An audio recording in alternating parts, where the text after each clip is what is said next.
Bapak Ibu yang dirahmati Allah, kita akan melanjutkan kajian tafsir surah Al-Balad ayat 4 sekarang ya.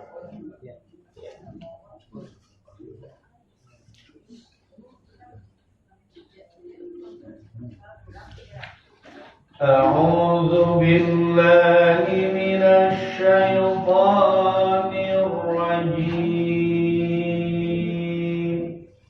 A'udzu billahi minasy syaithanir rajim.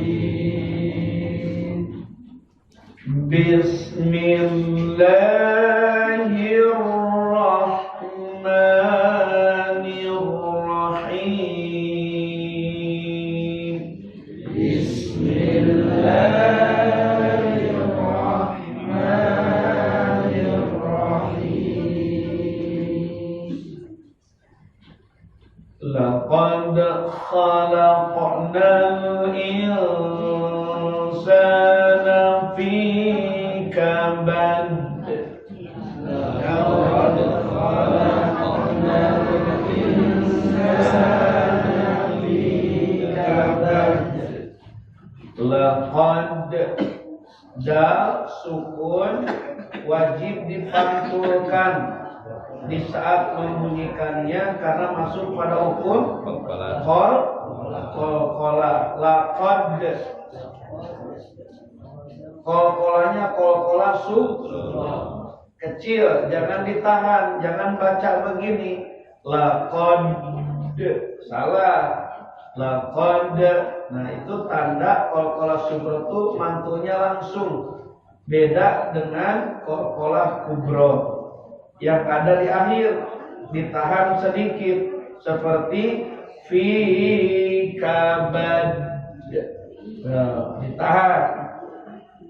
Laqad kha ujung tenggorokan kha.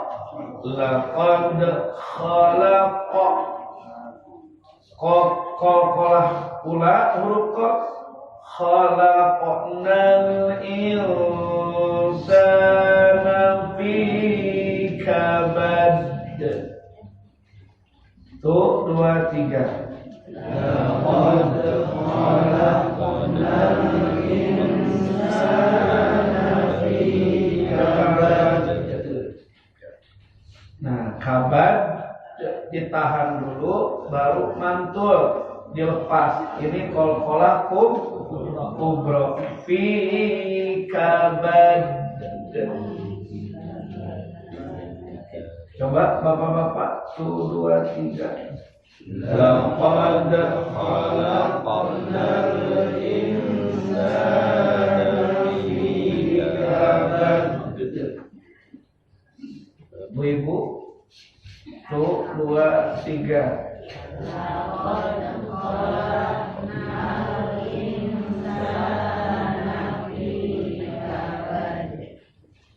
Kholak kok dipantulkan. Barusan ada 5 orang ibu-ibu gak mantul. Kholak kok. Nah, koknya mantul. Itu pun hukum kholak. Barusan 5 orang siapa tuh? Ya? Coba diulang. 2, 3. Laqad khalaqnal insana fi kabad. Nah, gitu.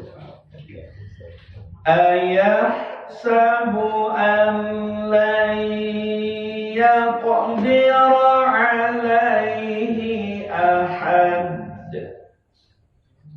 Ayahsabu an lan yaqdira alaihi ahad. Alaihi ahad. Hi dalam tenggorokan, ahad hak tengah tenggorokan. Hak mulutnya dibuka, kita namanya. Ada desak kamar.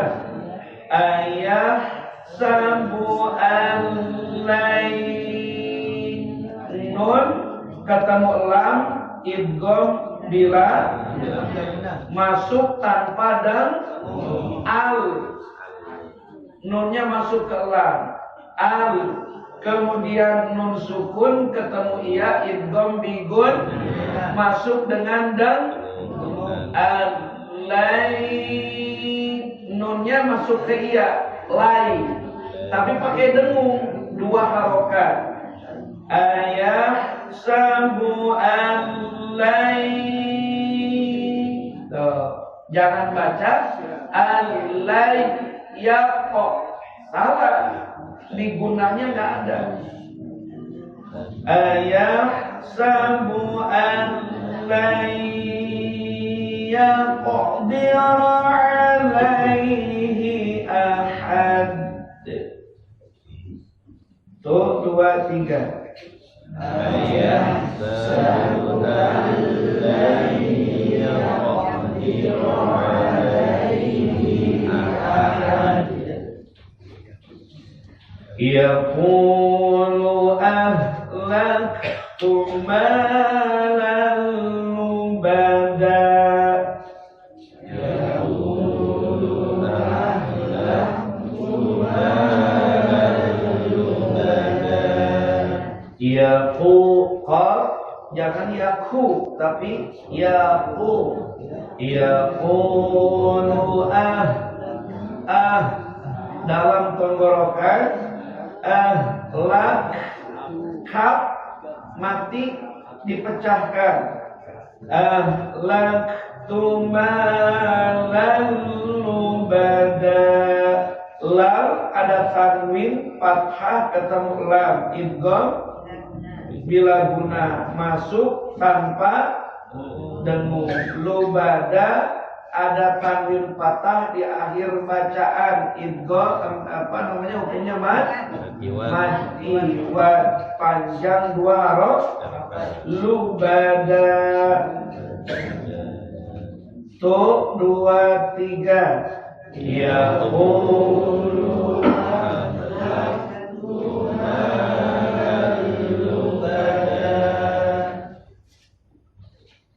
Bu Ibu coba. Tuh 2, 3.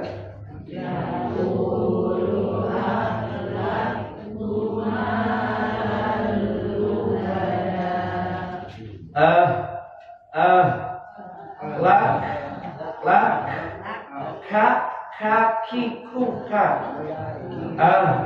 lak tumalan lubada.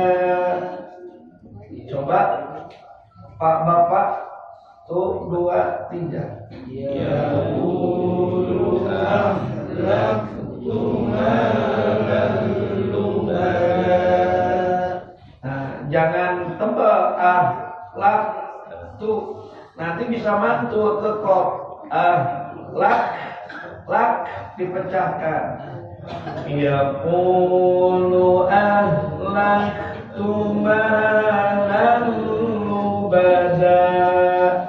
Tuh 2, 3. Yaqulu ahlaktu malan lubada. Ayahsabu an lam yarahu ahad. Ayahsabu an lam yarahu ahad. Ayahsabu an lam yarahu, panjang sampai 6 harokat. Hak domir dikasih doma terbalik, ke depannya huruf alif. Hukumnya mad, sila, towila. Jadi panjang sampai 6 boleh. Ayah sabu an lam yarahu ahad. Tuh 2, 3. Ayah sabu an lam yarahu ahad. Jadi kalau kita membaca daripada Al-Quran, kategori orang bisa baca Quran itu bukan lancar, bukan, tapi benar dalam melafalkan ayat-ayat Al-Quran tersebut sesuai dengan tajwidnya. Nah, itu namanya bisa baca Quran. Kalau orang tua dulu mah kategori bisa baca Quran yang penting lancar. Nggak diperhatikan gunahnya, kolahnya, panjang pendeknya nggak diperhatikan. Yang penting lancar dah. Itu bisa. Bukan. Yang dikategorikan bisa baca Quran itu seseorang membaca Al-Quran sesuai dengan ilmu tajwidnya. Nah, itu baru bisa baca Quran. Lancar nih baca Quran, tapi tajwidnya berantakan, belum bisa. Namanya baca Al-Quran. Maka kudu belajar. Belajar ilmu tajwid hukumnya fardu kifayah. Kalau sekampung se-RW 08 ini nggak ada yang belajar tajwid, dosa tuh sekampung. Dosa sekampung, Bu. Ada saja sekelompok seperti di Musola Nurul Ilmi ini belajar. Jadi satu RW itu dosanya gugur. Gugur. Jadi yang nggak ngaji pun tidak dapat dosa. Enak dong Ustaz, yang nggak ngaji dosanya gugur sama kita. Nggak enak. Kenapa? Seyogianya satu RW itu ada 6.000 orang warga, ada 6.000 orang jiwa. Allah nyiapin 6.000 pahala. 6.000 pahala. Ternyata yang belajar tajwid itu hanya ada 20 atau 30 orang dalam satu RW tersebut. Nah, dosa yang 6.000 itu gugur, tapi pahala mereka nggak dapat. Lalu kemana pahala yang 6.000 yang disiapkan oleh Allah untuk mereka itu? Diberikan semuanya kepada orang yang belajar tajwid. Orang-orang yang menggugurkan kewajiban. Tinggal bagi saja 6.000 pahala bagi 30 orang. Dapat berapa tuh? 200 pahala. Bayangkan. Enak yang gak ngaji apa enakan yang ngaji? Enakan yang ngaji. Kita dapat tambahan pahala dengan orang-orang yang tidak ngaji itu sampai 200 pahala. Dan itu akan ditimbang nanti.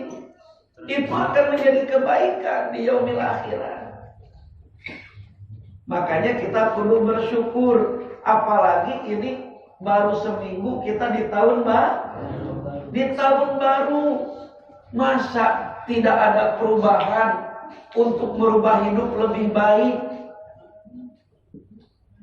Karena Imam Ghazali mengatakan orang yang hidupnya hari ini lebih baik dibandingkan dengan hari kemarin itu orang yang beruntung,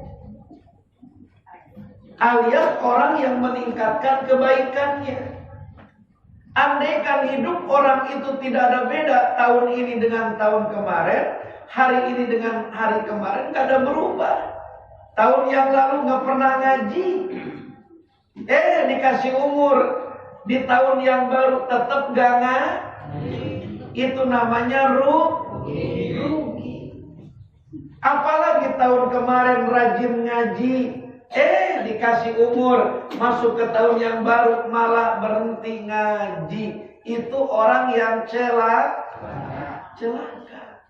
Maka kita perlu dipastikan masuk pada kelompok orang yang beruntung, yaitu tahun ini harus lebih baik dibandingkan dengan tahun kemarin. Insya silahkan rencanakan oleh jemaah.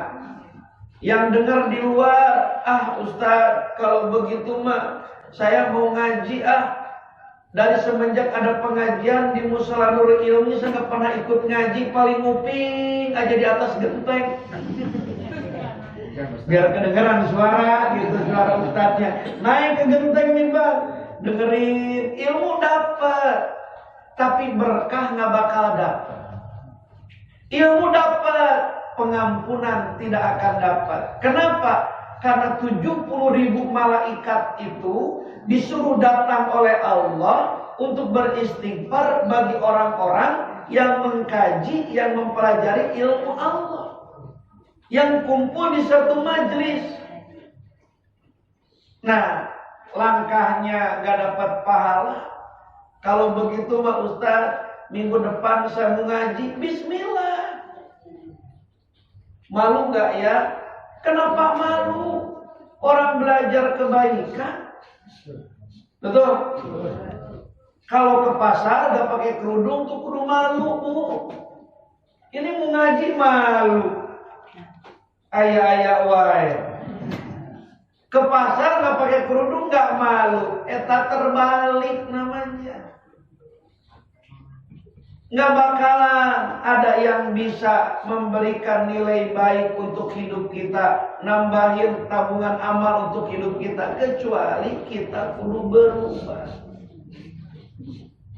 Insya Allah.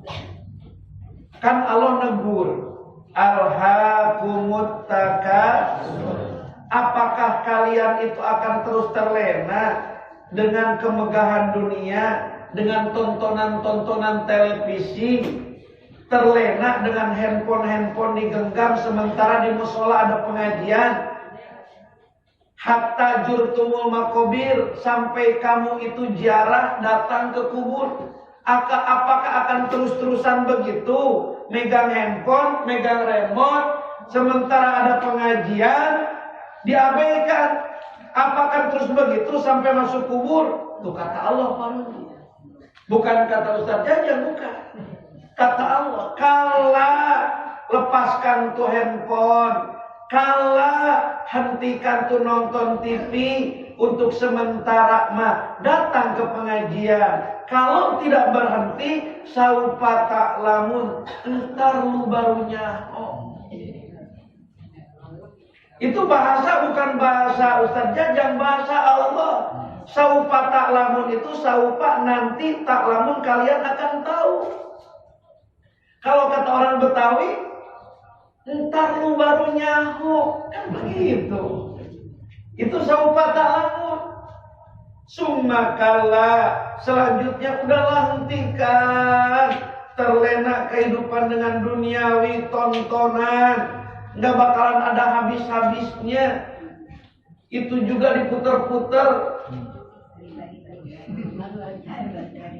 Itu juga diputar-putar. Sinetronnya paling yang ditonton suara hati istri gitu. Kemenang itu kan. Ya begitu lagi. Ya kalau nggak diselingkuhin, selingkuh gitu kan. Ceritanya gajah nggak dapat pahala bismillah, takut umur berhenti di tahun ini. Nggak ada yang tahu kan? Abang tahu bakal meninggal kapan? Tahun ini udah ada daftarnya belum Bang? Mudah-mudahan panjang umur semuanya.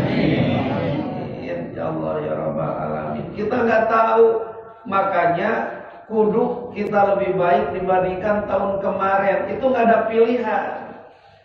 Seandainya meninggal di tahun ini, kita ada beda dengan tahun kemarin. Tahun kemarin nggak pernah ikut ngaji, tahun ini jadi ikut ngaji.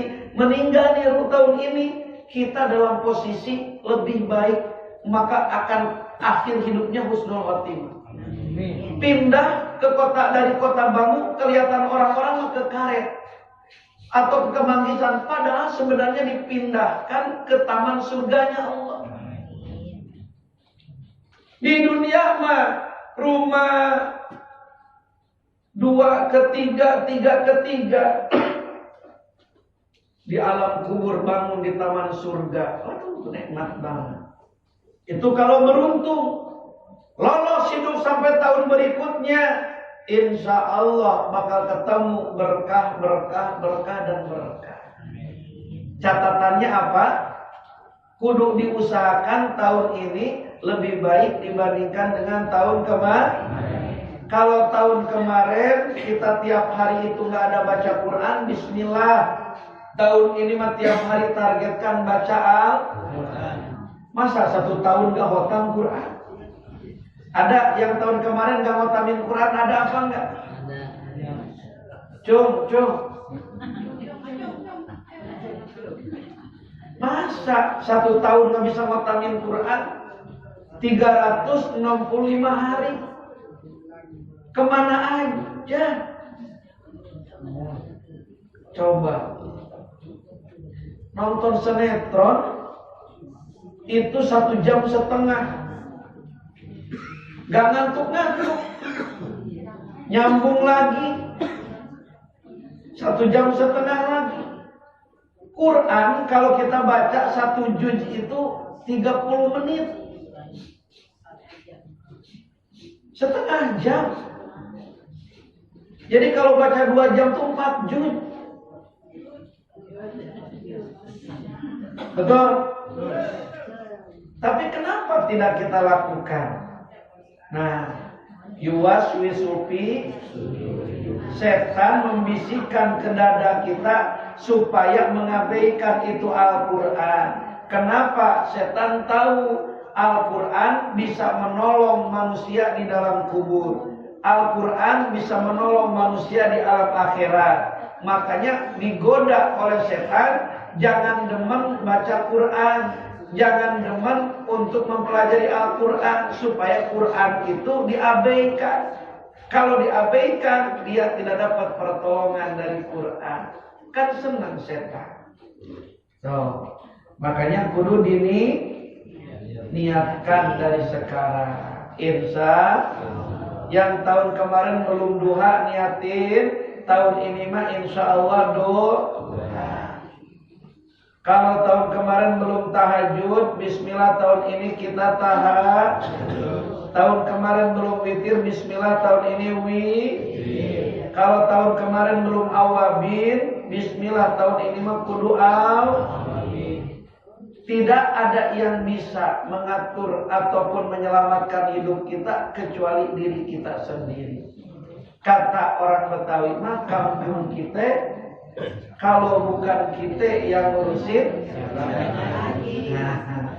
diri kita kalau bukan kita yang ngurusin, siapa lagi? Udah bismillah.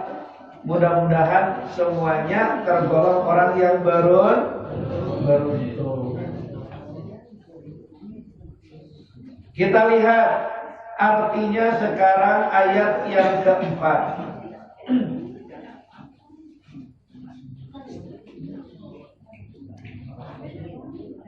Atau dibaca artinya, Pak Isan. Ayat keempat sampai ayat ketujuh. Artinya.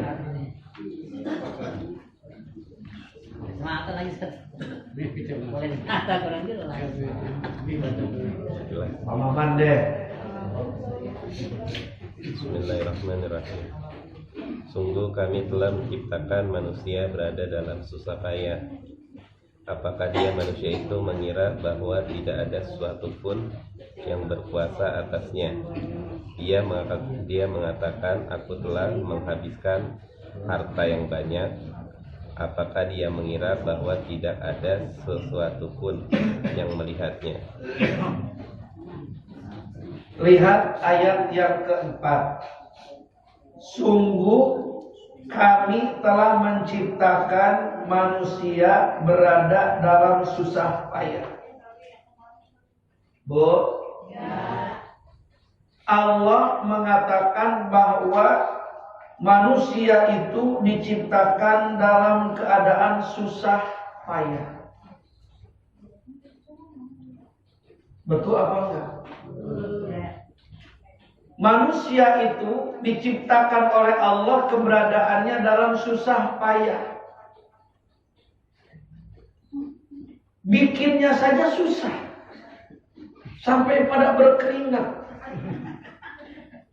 Susah, sampai berbulan-bulan. Bayangkan, kemudian sudah lahir ke dunia.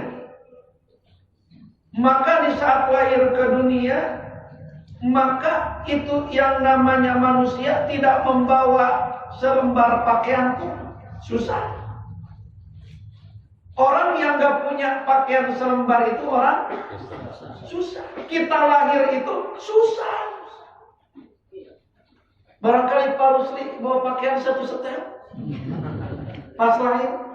Enggak kan? Susah. Jenderal ke, kiai ke, di saat lahir itu tidak membawa apapun. Telanjang bulat, itu namanya orang susah. Kemudian tidak membawa makanan.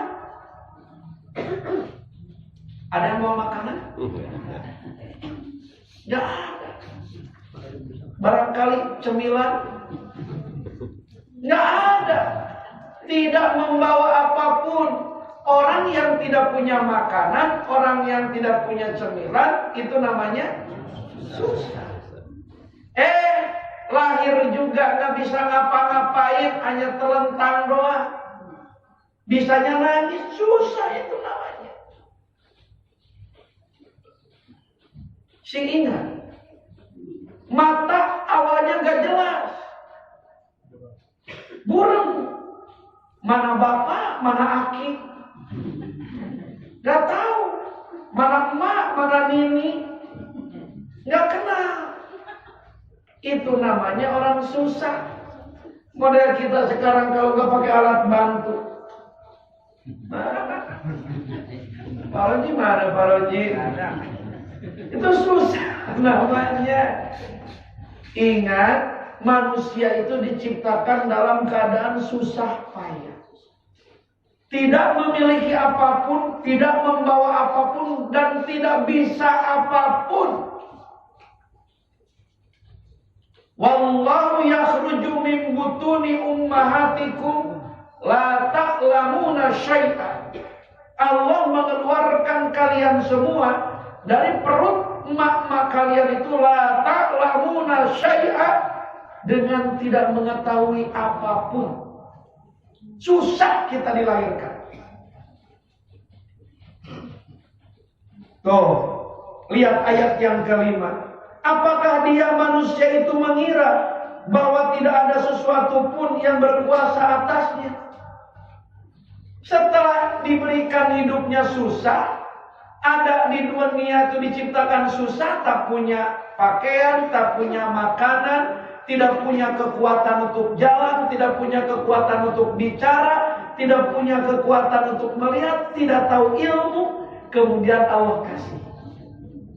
Nih, pakaian untuk menutupi tubuhmu. Nih, makanan aku berikan untuk isi perutmu.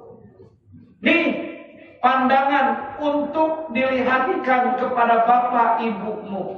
Nih, pendengaran untuk mendengar suara panggilan daripada ayah dan ibumu.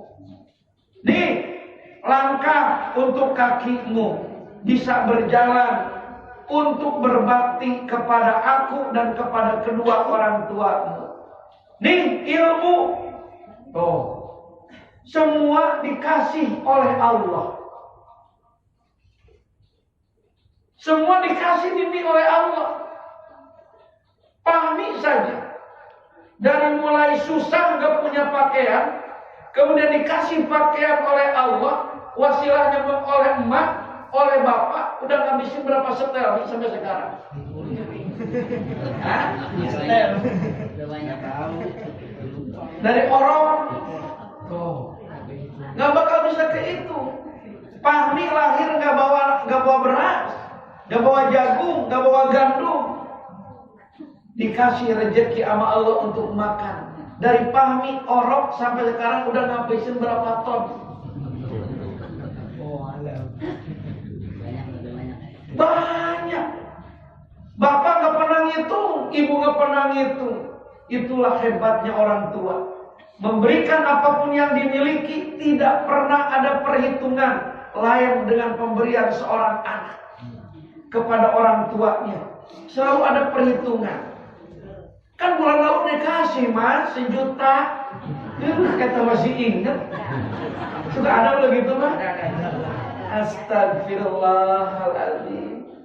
Padahal mah orang tua rumah sudah habis berapa, nggak pernah ada inget-inget, nggak pernah ada catatan itu jadi bagian kebaikan orang tua kepada anaknya. Yang penting anak bisa sekolah, yang penting anak bisa belajar tinggi sekolahnya, sukses.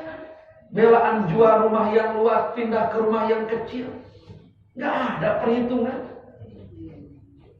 Di saat anaknya nangis, menyusu, ingin nyusu, belaan jual cincin untuk beli susu karena udah nggak ada uang tabungan. Dagangan gak laku karena corona. Cincin dijual, bayangkan.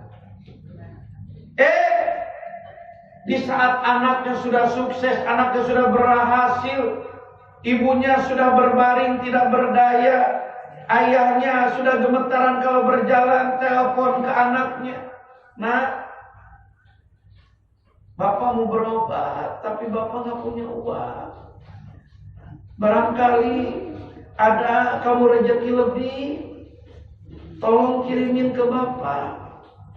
"Oh bentar Pak ya, aku ngomong dulu ke istri." Astagfirullah.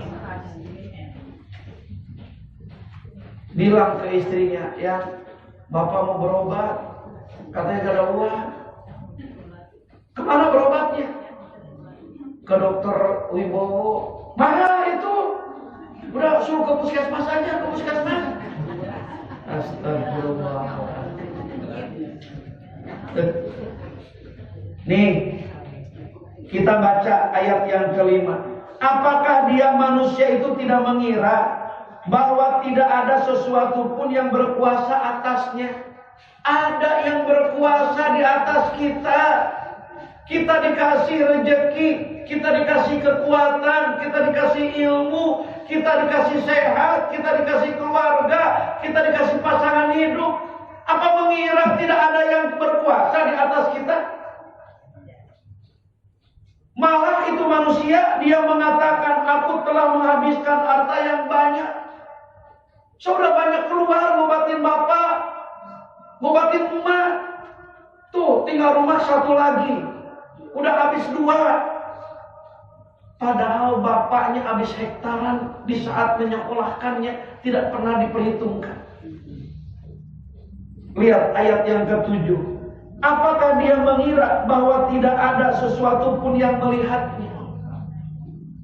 Apakah dia mengira dalam hidupnya tidak ada yang memantau? Apa mengira hidupnya itu tidak ada yang menyaksikan? Apakah mengira dia tuh hidupnya tidak ada yang melihat? Dimanapun kita berada, apapun kelakuan kita, kita selalu diawasi oleh Allah. Allah yang melihat kita dari kecil diurus sama ibu. Allah yang menyaksikan kita dari orang dibela-belain sama bapak. Setiap hari keluar dari rumah di saat matahari belum terbit. Kemana?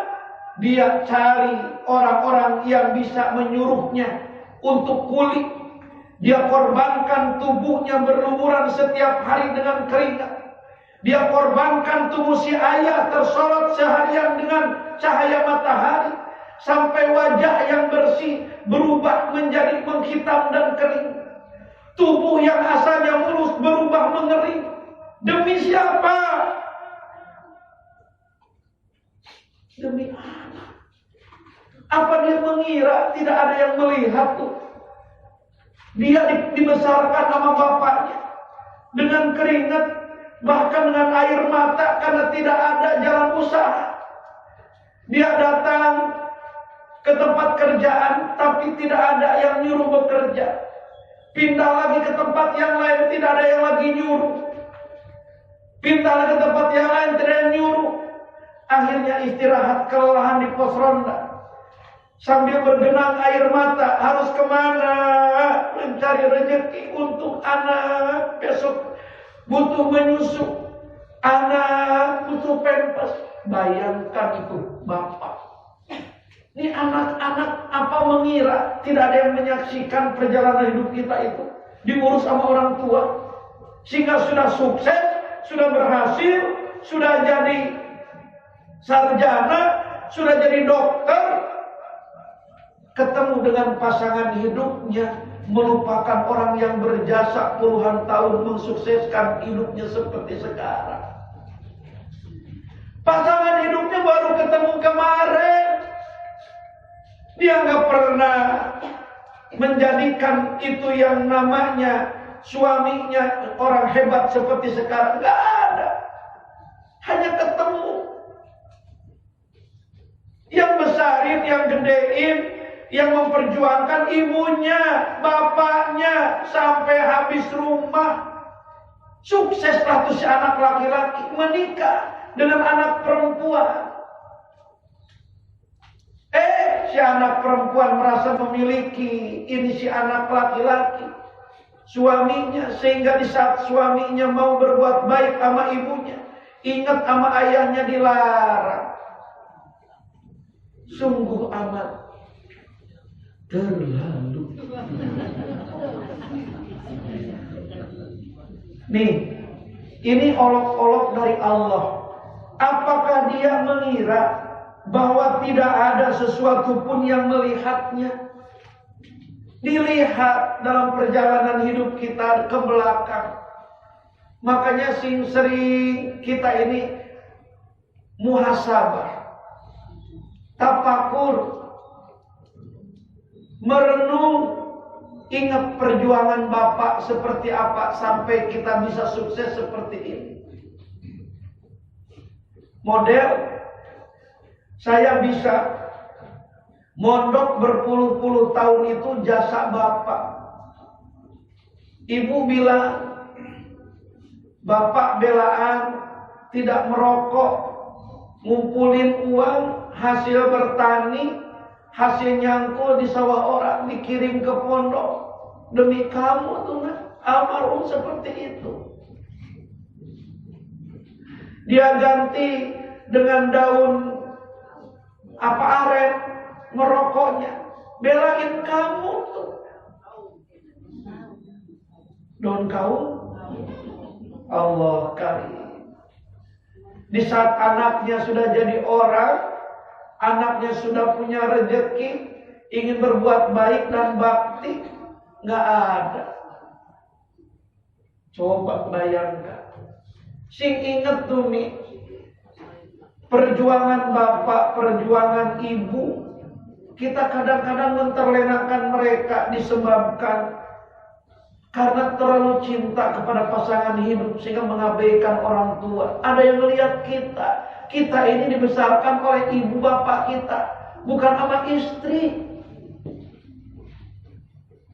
Pak Isan dibesarkan sama siapa? Orang tua apa sama istri? Orang tua. Istri mau ketemu udah gede begini. Tapi di saat kita mau berbuat baik sama orang tua yang ngurusin kita, kenapa istri tidak suka? Kan kadang-kadang suka ada yang begitu ya Bang? Orang jujur banget itu. Ini jangan-jangan kelompok istri semua ini. Apa tuh istri? Ikatan suami takut istri semua. Jangan. Di saat ingin berbuat baik, berbuat bakti kepada orang tua, jangan takut sama istri.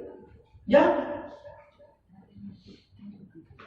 Karena kemuliaan kita sebagai seorang anak laki-laki ada terletak pada ibu dan bapak kita. Muliakan orang tua. Berarti kita sia-siakan istri. Jangan. Jangan menyanyiakan istri. Ada motivator muda Indonesia ini, namanya Opo Santosa. Ipo. Kalau Oppo merek handphone. Ipo Santoso. Kalau orang Jawa, kalau ke Jawa Barat Santosa. Ipo Santoso ini, dia waktu SMA-nya dagang gorengan ibunya. Dia nenteng gorengan, dijual di SMA ke teman-temannya, gak malu. Ternyata lepas dari SMA, dia kuliah, sekarang jadi motivator internasional. Kenapa saya bisa sukses? Karena ibu. Kalau hidup ingin sukses, maka jangan abaikan ibu. Dia di Jakarta.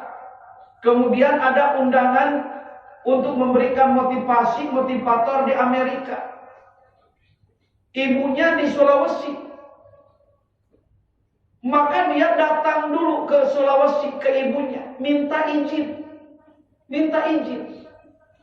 Bu, aku ada undangan untuk memberikan motivasi di Amerika. Ibu ridho, ibu izinkan. Kalau ibu ridho dan izinkan, aku akan berangkat. Ibu ridho, ibu izinkan. Cium tangan. Hanya ingin minta ridho dari ibu, ingin minta izin dari ibu. Dia keluarkan 1 juta untuk ongkos pesawat. Kalau ibunya mengizinkan, berangkat. Kalau ibunya tidak mengizinkan, dia tidak berangkat. Berangkat ke Amerika. Di Amerika disambut luar biasa. Dia ngasih motivasi di satu yayasan. Ternyata dari yayasan ini banyak yang hadir, punya yayasan yang lain, diundang lagi ke yayasan yang lain. Dari yayasan yang lain ke yayasan yang lain lagi, terus. Sampai rencana satu yayasan, sampai berpuluh-puluh yayasan. Maka pulang ke Indonesia itu bisa menghasilkan sampai 1 miliar. 1 juta demi kerinduan orang tua, Allah akan jadikan 1 juta itu dengan miliar. Ini punya orang tua, mau berangkat kerja, dilewatin rumahnya, mampir pun enggak. Sungguh amat terlalu. Lebih terlalu lagi, serumah, Pak, serumah. Bayangkan, serumah dengan orang tua, serumah dengan ibu, serumah dengan ayah yang membesarkan dia, mau berangkat kerja, main jalan saja. Itu ada. Di dalam itu, di tangan ibu, di tangan bapak itu ada kemuliaan. Kenapa dilewati, main jalan saja? Kalau ditelepon sama pacarnya udah nungguin di pinggir jalan. Nggak bakal berkah itu mah. Tuh Oppo tuh. Sampai ke sono, Ipo. Kalau pingin sukses lagi, Kata Ipo tuh, milikilah dalam hidupmu 2 bidadari. 2 bidadari. Bukan 2 istri, bukan. Tuhan 2 istri, jelas. 2 bidadari. Bidadari yang satu itu akan jadi sayap kanan kita, dialah ibu. Bidadari yang satu akan jadi sayap kiri kita, yaitu istri. Maka seseorang akan bisa terbang kemanapun untuk menggapai keinginannya jika 2 orang ini mencintainya. Jika 2 orang ini tidak terluka, dirobek 1 sayap, maka dia tidak akan bisa terbang. Terluka hati ibu, kemudian suka daripada hati istri, dia nggak bakal bisa ketemu cita-cita. Dia lukai perasaan istri, dia senangkan ibunya, dia nggak bakal bisa terbang kemanapun. Dia robek sayapnya sebelah kiri. Dua-duanya harus dijaga, dua-duanya harus dirawat. Ibu butuh ridhonya, Kemudian istri butuh restunya, kasih sayang. Maka dengan dua bidadari ini bisa menggapai keinginan apapun yang kita inginkan, karena bisa terbang kemanapun. Jangan coba-coba merobek hati salah satunya, maka niscaya kita nggak bakal bisa terbang kemanapun. Luar biasa. Itu baru satu sayap tuh. Bagaimana kalau bersayap-sayap? Lagi.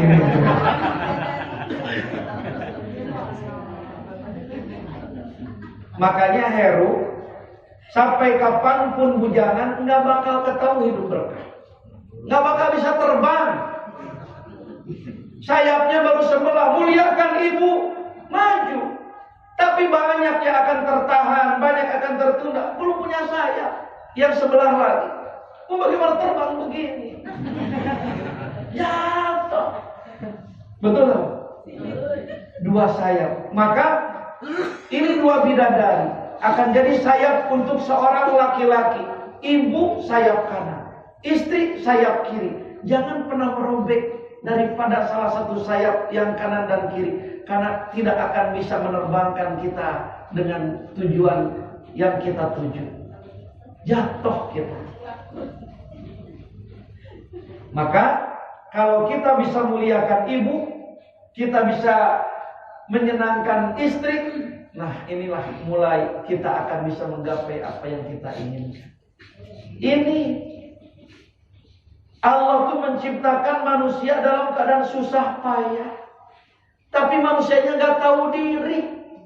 Setelah dihidupkan oleh Allah, dibekali dengan rezekinya, ilmunya, diurus sama orang tuanya, dia mengira tidak ada yang berkuasa di atasnya, merasa dia paling hebat, merasa dia paling terhormat. Dia katakan, aku seperti ini telah menghabiskan harta yang banyak. Saya kuliah kerja, nih hasil jerih saya, jerih payah saya. Dia nggak mikir orok siapa yang biayain. Kadang suka ada begitu, Pak. Ini Allah memberitahukan kepada kita. Apakah dia mengira bahwa tidak ada sesuatu pun yang melihatnya? Allah menyaksikan perjalanan hidup kita. Makanya kita kudu sadar diri. Kita awal seperti apa. Tidak seperti sekarang kalau tanpa ada orang-orang yang berjasa dalam kehidupan kita. Betul? Maka ingatlah kepada mereka, orang-orang yang bisa menjadikan kita seperti sekarang ini. Setuju apa tidak? Ini Al-Balad namanya. Al-Balad. Maka Nabi dilahirkan di kota Mekah, meskipun sudah hijrah ke Madinah, tetap Nabi mengingat dari tanah kelahirannya kota Mekah. Balik lagi kan ke Mekah untuk memerdekakan Mekah. Begitu juga bu ibu yang punya kampung, jangan ninggalin kampung. Sukses di kampung orang, sementara di kampung sendiri kita tidak ada manfaatnya sama sekali. Bikinlah sesuatu manfaat, karena kita lahir menghirup nafas di kampung kita.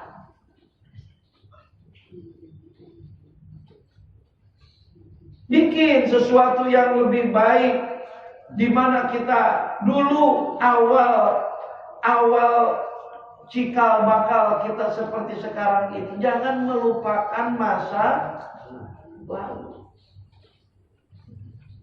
Walaupun berbentrokan dengan lagu. Masa lalu. Masa lalu, biarlah masa lalu.